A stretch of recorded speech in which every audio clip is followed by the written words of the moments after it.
Të gjitha ata që marrin një pension social apo minimal përjashtohen nga taksa mbi pronën.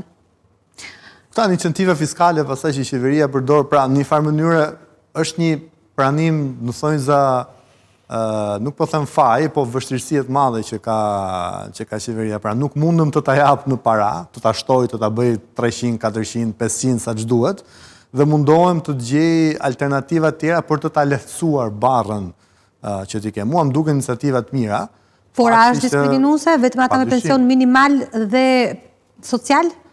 Sepse ai që se ka minimal, nuk është se ka një pension aq të madh sa ti paguaj. Këtu do dilja. Padyshim që këtu kemi një thonjë diskriminim dhe unë parimisht si person jam kundër diskriminimit, pavarësisht mbi emrit që i vëjmë, negativ apo pozitiv, diskriminim është diskriminim. Duhet jemi të barabartë, themi si kategori. Në të drejta duhet jemi të barabartë. Dhe ti përjashtimin mund ta bësh për gjithë.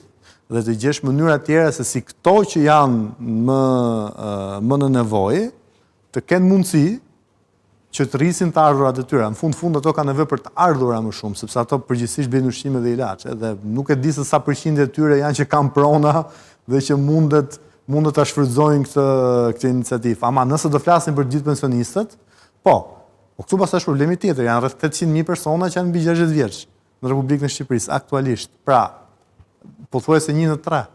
Që i bie një minus i mirë në të ardhurat e buxhetit shtetit. Eksakt. Që do të thotë duhen parë gjitha ato balancat e mundshme